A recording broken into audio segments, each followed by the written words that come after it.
Hello বন্ধুরা, দেখো আমি মুগ ডালের নাড়ু বানানোর জন্য কী করলাম। প্রথমে গুড়টাকে জাল দিয়ে নিলাম, জাল দিয়ে একটু ঘন করে নিলাম।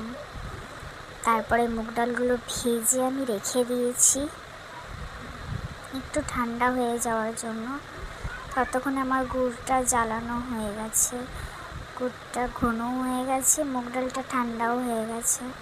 তো তারপর আমি সমস্ত মুগ ডাল অল্প অল্প করে ওর মধ্যে দিয়ে দিলাম গুড়ের মধ্যে, আর আস্তে আস্তে করে নাড়লাম সম্পূর্ণটা যাতে মিশে যায়। দেখতে পাচ্ছ মুগ ডালগুলো পুরোটা আমি গুড়ের মধ্যে দিয়ে দিলাম। মুগ ডালের নাড়ুটা খেতে খুব ভালো লাগে, কে কে খেয়েছো জানাবে। তারপরে আমি একটা একটা করে নাড়ু বানিয়ে ফেললাম। দেখো নাড়ুগুলো কতটা সুন্দর হয়েছে, নাড়ুগুলো খুব শক্ত হয়েছে, মানে ভেঙে যাচ্ছে না, খুব সুন্দর হয়েছে, খেতেও ভালো হয়েছে। কেমন হয়েছে বন্ধুরা জানাবে।